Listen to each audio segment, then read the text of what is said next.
बिस्मिल्लाहिर्रहमानिर्रहीम। अस्सलाम वालेकुम। क्विक रिवीजन के लिए एफसीपीएस क्या ISMLE जिसकी भी प्रिपरेशन कर रहे हैं उसकी जो है हमारे कुछ नोट्स हमने बनाए हैं, उसको हम क्विकली रिवाइज कर लेंगे। और उसमें से फर्स्ट अब हमारा जो फर्स्ट लेक्चर है, फर्स्ट टॉपिक है वो है GIT गैस्ट्रोएंटरोलॉजी। ठीक है, ये है हमारा GIT सिस्टम पूरा का पूरा जो बना हुआ है हमारे पास, ये है GIT सिस्टम गैस्ट्रोएंटरोलॉजी। अब इसमें आ जाते हैं कि जो हमारे पास है oesophagus, stomach, intestines, small intestines, large intestine, ठीक है, with liver, gall bladder etcetera जो भी है। पहले हम करने लगे हैं एम्ब्रियोलॉजी पार्ट। ठीक है, एम्ब्रियोलॉजी पार्ट जिसमें है कि एम्ब्रियोलॉजिकल पार्ट में गट के 3 लेटर्स, ठीक है, primitive tubes forms in week 3। अब देखो अगर हम देखते हैं तो गट में कितने लेटर्स आते हैं, 3 GUT 3 लेटर्स। ठीक है, तो ये 3 लेटर्स जो है ना, इसके प्रिमिटिव ट्यूब्स जो है फॉर्म्स इन 3 वीक्स। इसके ट्यूब जो है वो कब बनते हैं, 3 वीक्स में से। तो हमारा गट जो है वो 3rd वीक में बनना स्टार्ट हो जाता है। उसमें आ जाते हैं कि बकोफेरेंजियल मेम्ब्रेन्स। ठीक है, ये आ जाते हैं हमारे पास बकोफेरेंजियल मेम्ब्रेन्स। अब इसमें आ जाते हैं कि जब उसके 3 लेयर्स बनेंगे, फोर गट, मिड गट और हाइंड गट की फॉर्मेशन हम पहले पढ़ते हैं। देखते हैं ये तीनों गट्स बनते कैसे हैं, जिसके हमारे पास है कि फोर गट को सप्लाई किया हुआ है, फोर गट को और mid gut and hind gut, इन तीनों की गट्स को सप्लाई किया हुआ है। ठीक है, अब फोर गट को सीलिक आर्टरी की सप्लीमेंटेशन यहाँ से ही आर्टीरियल सप्लाई मिलती है, मिड गट को सुपीरियर मेसेंटेरिक आर्टरी, अब मिड गट में जितना भी आएगा वो सुपीरियर मेसेंटेरिक आर्टरी और इंफीरियर मेसेंटेरिक आर्टरी जो वो हाइंड गट को सप्लाई करेगी। अब हम ये देखते हैं कि इसी की वजह से जस्ट एम्ब्रियोलॉजिकल डेवलपमेंट के टाइम पे ही, इस टाइम पर ही इनके सारे जो गट्स जो हैं वो डिवाइड होंगे, इसी की आर्टरीज डिवाइड होंगे। अब जब किसी भी ऑर्गन्स की पोजीशन चेंज हो जाएगी लेकिन उसकी जो है हाइंड गट ही पार्ट है उसी पार्ट से बनते हैं, तो उसकी ब्लड सप्लाई भी वहाँ तक एक्सटेंड कर जाएगी। ठीक है, अब जैसे हमारे पास है, अब हमारे पास ये है कि ये है बकोफेरेंजियल मेम्ब्रेन। ठीक है, ये जो है ना फेरिंग्स और बकल मिकोजा के बीच में ये मेम्ब्रेन मिकोजास बनाते हैं। हमारे पास वाइटलिन डेक्टोरम लाइकल कोर्स हैं जो कि बाद में लाइकस फिजियोलॉजिकल हर्निया बनाएंगे, जो कि 10 to 20 वीक्स में वापस रिड्यूस हो जाएंगे। साथ में क्लोकल मेम्ब्रेन आ जाएगी स्टार्ट। है तो ये है कि क्लोकल मेम्ब्रेन जो है वो जेनिटो यूरिनरी पार्ट बना देगी। ठीक है, फोर गट हमारा स्टार्ट होता है एसोफेगस से ड्यूडेनम तक। अब इसमें क्या है, एसोफेगस से ड्यूडेनम तक फोर गट स्टार्ट होगा। एम्पुला ऑफ वेटर जो है ना, ये ड्यूडेनम का वो पार्ट है, ये डिवाइड करते हैं। ड्यूडेनम का हाफ पार्ट जो है वो लोअर पार्ट जो है वो आता है मिड गट में, लेकिन उसका जो अपर पार्ट है एम्पुला ऑफ वेटर से ऊपर वो जो आ जाता है वो है फोर गट में। ठीक है, एम्पुला ऑफ वेटर जो है जिसमें ओपन होते हैं जो है बाइल डक्ट की ओपनिंग होती है। ठीक है, वो हम आगे कर लेते हैं। जो मिड गट है वो लोअर ड्यूडेनम के proximal 2/3 of the transverse column तक चले जाते हैं। ठीक है, अब हमारे पास हमने जब स्टार्ट किया था तो यहाँ पर हमारे पास ड्यूडेनम की इस पार्ट तक। ठीक है, ड्यूडेनम के इस पार्ट तक हमारे पास यहाँ पर आते हैं कि ये सारा फोर गट पार्ट है। इसमें एसोफेगस का लोअर पार्ट और ये स्टमक आ जाएगा और इसमें आ जाते हैं ड्यूडेनम। ठीक है, देन उसके बाद जब हमारे पास स्टार्ट होता है मिड गट, उस मिड गट में आता है ये कि पूरा का पूरा जो स्मॉल इंटेस्टाइन है, ड्यूडेनम का लोअर पार्ट जो पीछे से गुजर रहा है, और इसके अलावा सीकल है, अपेंडिक्स है, असेंडिंग कॉलोन है और ट्रांसवर्स कॉलोन का फर्स्ट हाफ पार्ट जो है, ठीक है, ये जो है ना आते हैं मिड गट में। फिर उसके बाद आ जाते हैं हाइंड गट। हाइंड गट में ये है कि ट्रांसवर्स कॉलोन का नेक्स्ट हाफ, एंड फिर उसके बाद डिसेंडिंग कॉलोन, सिग्मोइड कॉलोन, और फिर उसके बाद है रेक्टम, और ये आ जाते हैं हमारे पास हाइंड गट में। ठीक है, अब इसमें क्या है कि जो lower duodenum to the proximal 2/3 of the transverse colon mid gut का जो डी जो है ना वो थोड़ा सा 6 की तरह लिखा जाता है। सही, 6 लुक्स लाइक रिफ्लेक्टेड और डी। ठीक है, तो इसका मतलब है कि जो 6 वीक में फिजियोलॉजिकल हर्निएशन बनना स्टार्ट हो जाती है, फिजियोलॉजिकल हर्निया कब बनता है, 6 वीक में ये बनना स्टार्ट हो जाते हैं। ठीक है, और ये जाके 10th वीक में वापस रिटर्न बैक हो जाते हैं। ठीक है, और रिटर्न बैक होने से पहले ये जो है ना 270 डिग्री रोटेट करता है counter clockwise around the superior mesenteric artery, और ये this one is a clockwise, हम यूं करेंगे तो क्लॉकवाइज, लेकिन ये काउंटर क्लॉकवाइज इस डायरेक्शन में। ठीक है, रोटेट करेगी around the superior mesenteric artery, और फिर उसके बाद ये हर्निया रोटेट करने के बाद फिर उसके बाद ये फिक्स हो जाते हैं। अब जब है हमारे पास हिंड गट, मैंने आपको बताया डिस्टल जो 1/3 ऑफ द कॉलोन है एनल कैनाल, और वो भी एनल कैनाल की भी पेक्टिनियट लाइन के ऊपर जो पार्ट है, नॉट अ पेक्टिनियट खाली लाइन के लोअर, उसके जो ऊपर पार्ट आते हैं तो वहाँ तक ये बनते हैं। देन कुछ डिजीज आ जाते हैं जो कि वेंट्रल वॉल डिफेक्ट से रिलेटेड होंगे। ठीक है, वो जो है ना वेंट्रल वॉल डिफेक्ट्स से रिलेटेड कुछ डिजीज होंगे, दैट विल बी जैसे कि गैस्ट्रोकाइसिस है। गैस्ट्रो को जी से हम याद करेंगे कि गैस्ट्रो में जी आते हैं, तो that G will be like a gap. सही, एक गैप सी है तो मतलब ये होगा कि इसमें एक गैप बनेगी, और उसमें ये होगा कि ये पेरिटोनियम से कवर नहीं होगा, उसी गैप से डायरेक्टली जो है ना वो एब्डोमिनल कॉन्टैक्ट बाहर निकलता है, लेकिन इसकी प्रोग्नोसिस थोड़ी फेवरेबल है। ठीक है, और ये जो है ना not associated with any genetic abnormality, के साथ कोई एसोसिएशन इसकी नहीं है। ये जो है ना देखो जैसे कि अम्बिलिकस इस बच्चे का यहाँ पर है, मैं इसकी पिक्चर दिखाती हूँ, तो इस बच्चे का जो अम्बिलिकस है वो यहाँ पर साइड पर प्रेजेंट है, लेकिन उसके साइड वॉल में ही ये एब्डोमिनल कॉन्टैक्ट बच्चे का बाहर निकला हुआ है। तो इसमें ये है कि इसका इंटीरियर वॉल जो है वो थिन हो चुका है, जिसकी वजह से ये सारा कॉन्टैक्ट बाहर निकला है, तो हम इसको जी से गैप से याद कर लेंगे। ठीक है, और फिर सेकंड वन है कॉन्जेनिटल अम्बिलिकल हर्निया। ठीक है, कॉन्जेनिटल अम्बिलिकल हर्निया में आ जाता है कि failure of the umbilical ring जो है वो उसमें आ जाते हैं कि कॉन्जेनिटल अम्बिलिकल हर्निया में, ठीक है, उसमें आएगा कि failure of the umbilical ring जो है वो क्लोज नहीं होगा। ठीक है, अम्बिलिकल रिंग बच्चे का ओपन ही रहेगा, लेकिन इसको कवर किया हुआ है स्किन ने भी। ठीक है, सारे कॉन्टैक्ट्स कवर होंगे, और इसमें क्या है स्पॉन्टेनियसली बच्चों में कभी-कभी क्लोज हो जाते हैं, जिसको हम कॉन्जेनिटल अम्बिलिकल हर्निया फिजियोलॉजिकल भी हो जाता है, लेकिन एसोसिएशन इसकी डाउन सिंड्रोम के साथ है और साथ में क्रूटिनिज्म के साथ है। ठीक है, और अनफॉलो सील ओ का मतलब ये है कि सील हुआ है। ठीक है, सील हुआ है किसी चीज के अंदर पड़ा हुआ है। दूसरा ये कि ओ जो है अम्बिलिकस में गोल शेप सा ओ है, तो इसलिए अम्बिलिकल कॉन्टैक्ट्स है। ठीक है, तो एब्डोमिनल कॉन्टैक्ट्स जो है वो सील है इन द ओ में, they are covered by the peritoneum, और herniation of the abdominal contacts जो है वो अम्बिलिकस से ही निकला होगा, और ये जो है ना ट्राइसोमी 13 और 18 और बैकवेथ विल्डमैन सिंड्रोम के साथ एसोसिएशन इसकी है। अब इस जो है 21 13 और 18 इसको हम याद करते हैं, तो 21 जो है ना वो ड्रिंकिंग एज। ठीक है, ड्रिंकिंग एज होगी तो ड्रिंकिंग किस एज में अलाउ है, तो दैट वाज 21 एज अल्कोहल। ठीक है, तो ये है डी से ड्रिंकिंग, डी से डाउन सिंड्रोम। ठीक है, और द सेकंड वन इज 13 जो है ना वो हमारे पास इस तरह का है कि प्यूबर्टी एज स्टार्ट हो जाती है, प्यूबर्टी स्टार्ट होती है तो प्यूबर्टी एज है, तो पी से प्यूबर्टी और पी से है थॉ सिंड्रोम। ठीक है, एंड देन उसके बाद है 18 जो है वो इलेक्शन एज, बच्चे की वो सिनेसी बन जाती है, और इस एज में वो अपने इलेक्शन अपने वोट जो है वो कास्ट कर सकते हैं, तो इसका हम कि इलेक्शन, ई से इलेक्शन, ई से है एडवर्ड सिंड्रोम। तो हमारे पास यहाँ पर जो 13 जो है ना वो एडवर्ड और टॉ सिंड्रोम है, और यहाँ पर हमने 21 पढ़ा था कॉन्जेनिटल अम्बिलिकल हर्निया है जिसमें हमने पढ़ा तो वो है डाउन सिंड्रोम।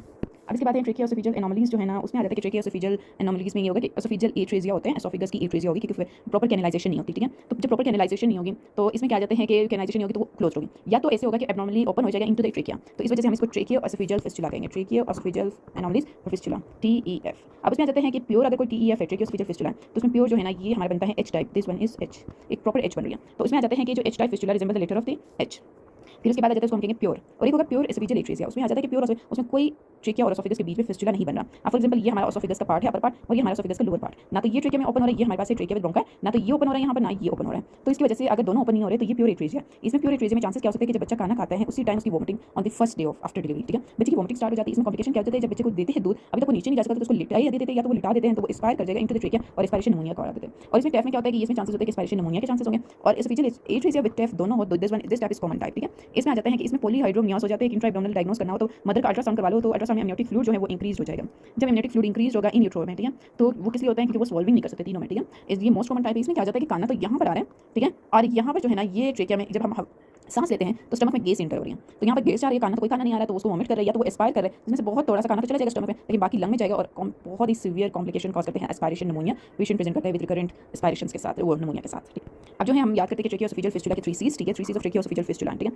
अब इसमें 3 C's क्या हो जाता है कि बच्चे को उसी टाइम चॉकिंग स्टार्ट हो जाती है। ऐसा होता है जैसे किसी चीज़ में कोई चौक किया हुआ है, ठीक है, लेकिन असम वो बसा हो जाता है, एसोफेगस में ही पड़ा रहता है, तो वो खांसने की कोशिश करता है। उसके बाद खांसी स्टार्ट हो जाएगी और बच्चा बिल्कुल ब्लू हो जाएगा। अब इसमें क्या है कि कुछ मदर्स को कहते हैं कि मतलब उसने चॉकिंग उसको हो गई है, तो वो क्या करते हैं प्रेशर डालते रहते हैं और उसको निकालने की कोशिश करते हैं, लेकिन इसमें ये होगा कि एक्सरे एक जरूर करवा लेना अगर on the first day of life उसको हो गया, ठीक है।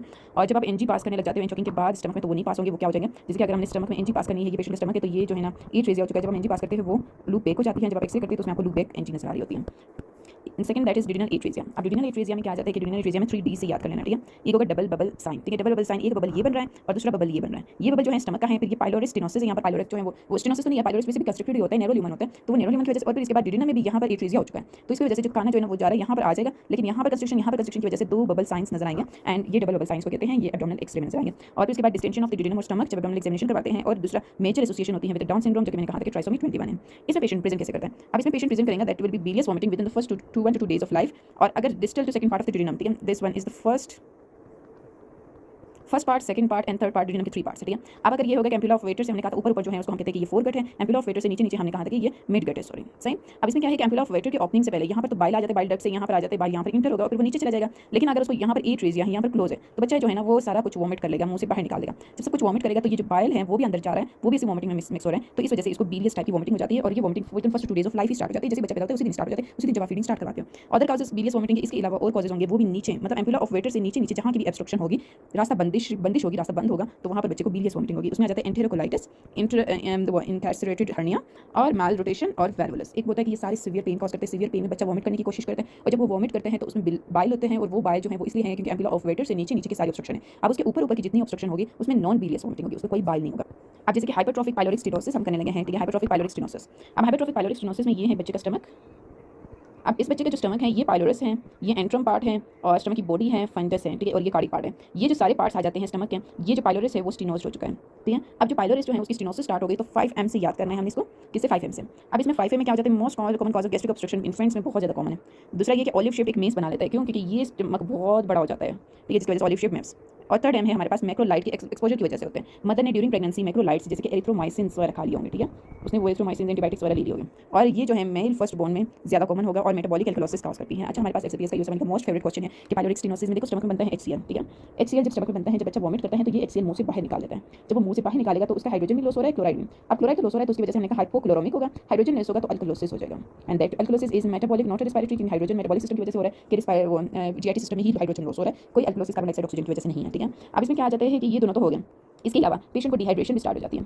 डिहाइड्रेशन होगी क्योंकि वॉमिटिंग बहुत ज़्यादा कर रहे हैं और वॉमिटिंग में बहुत डिहाइड्रेशन हो जाती है, जैसे कि डायरिया में हो, तो जिसकी वजह से रास सिस्टम बच्चे में एक्टिवेट हो जाता है। रास सिस्टम एक्टिवेट होगा, रेनिन एंजियोटेंसिन जो है सिस्टम जो है। अब इसमें क्या है कि उसमें एल्डोस्टेरोन जो है वो ज़्यादा से ज़्यादा बनेंगे। एल्डोस्टेरोन क्या करते हैं कि ब्लड प्रेशर को इंक्रीज करने की कोशिश करते हैं, लेकिन इंटरम पोटेशियम को ज़्यादा से ज़्यादा लॉस कर लेते हैं और पोटेशियम पेशेंट को हाइपोकलीमिया स्टार्ट हो जाता है।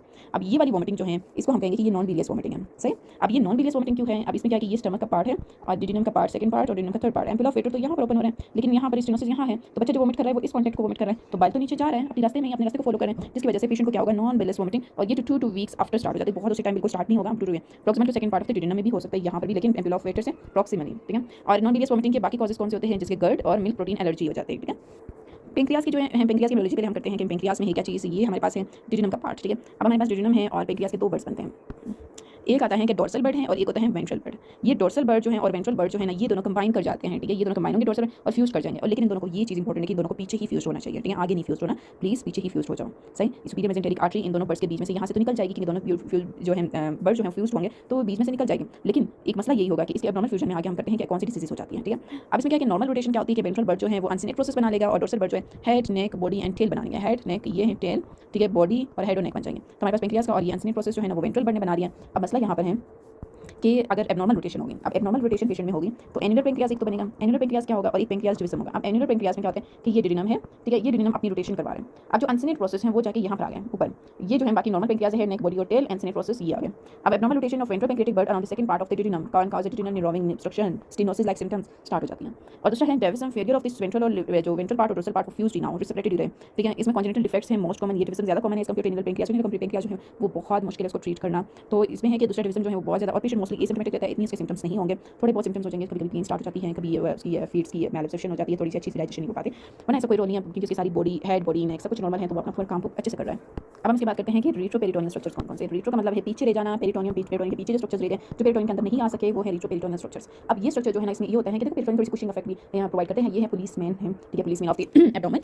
तो क्योंकि पेरिटोनियम जो है ना उसमें ग्रेटर लेसर मोमेंटम्स वो सारे सब कुछ बन रहे होते हैं, तो वो सारा जो है ना लेसर और ग्रेटर मोमेंटम्स जो है वो सेपरेट करवा देते हैं, पुशिंग इफेक्ट भी प्रोवाइड करते हैं, वो प्रोटेक्ट भी करवा रहे होते हैं। लेकिन कुछ ऑर्गन्स होते हैं जो कि पेरिटोनियम के अंदर नहीं आ पाते, ठीक है। पेरिटोनियम यहाँ पर हमारे पास आगे ही रह जाते हैं, ठीक है। ये पेरिटोनियम आगे के सारे ऑर्गन्स को कवर तो कर लेगा यहाँ पर, ठीक है, लेकिन रह जाएंगे कुछ ऑर्गन्स को नहीं कवर कर पाते हैं। वो ऑर्गन्स कौन कौन से हैं, ठीक है। एक है किडनीज, कितनी पेज है, पेशेंट्स को पेन भी स्टार्ट होती है, पीछे की पेन स्टार्ट होते हैं। और इसके अलावा है इंफीरियर वेना केवा, एओर्टा और पेंक्रियास। इसके लिए एक स्पेशल सी निमोनिक है, दैट निमोनिक एस, ठीक है। अब वो कौन सी है कि सर्ट पेकर के नाम से आपने याद करनी है, किसके नाम से, सर्ट पेकर के नाम से, सर्ट पेकर के नाम से याद करनी है। और वो है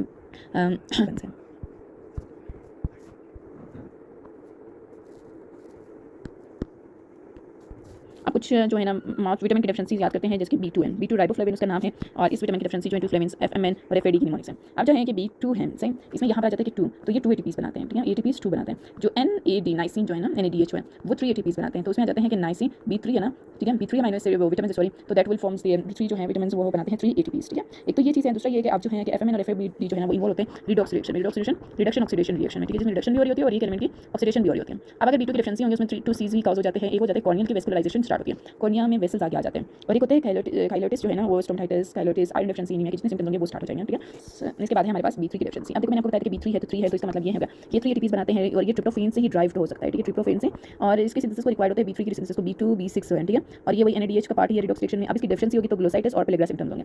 ग्लोसाइटिस जो है वो रेड स्वॉलन टंग होंगे और उसके बाद पेलेग्रा सिम्पटम्स। पेलेग्रा में आ जाते हैं 3 लीड्स, ठीक है। उसमें आ जाते हैं एक है डर्मेटाइटिस, स्किन के रैशेस वगैरह, डायरिया और डिमेंशिया, कोई चीज़ याद नहीं रहती, बाकी बात याद नहीं रहती। अच्छा, उसके अलावा जो है कि अगर B3 जो है ना उसको बहुत ज़्यादा अमाउंट में ले लें तो प्रोटेग्रा सिम्पटम्स का हो सकता है। प्रोटेग्रा जो है फेशियल उसकी फ्लशिंग स्टार्ट हो जाती है, हाइपरग्लाइसीमिया होगा और हाइपरयूरेसीमिया होगा, ATP बहुत ज़्यादा होगा, ATP की रिडॉक्स रिएक्शन ऑक्सीडेशन रिएक्शन ज़्यादा से ज़्यादा हो रही है, जिसकी वजह से ज़्यादा से ज़्यादा ग्लूकोज और यूरिक एसिड्स बन रहे हैं। एक है हार्टनम डिजीज। हार्टनम डिजीज है क्या चीज़, हार्टनम डिजीज जो है ना वो क्या है कि रिसेसिव एक डिजीज है, कॉन्जेनिटिक डिजीज है, ठीक है। इसमें हार्टनम डिजीज जो है that is genetic defects of tryptophan जो है वो एब्जॉर्प्शन नहीं हो रही रीनल ट्यूब्यूल्स सेल्स में और वो निकल रहा है, ठीक है, यूरिन में निकल रहा है, जिसकी वजह से पेशेंट को पेलेग्रा लाइक सिम्पटम्स स्टार्ट हो जाते हैं। इसमें क्या करना होता है कि आपने प्रोटीन ज़्यादा से ज़्यादा ले लो, निकोटोनिक एसिड डाइट ले लेना, ठीक है।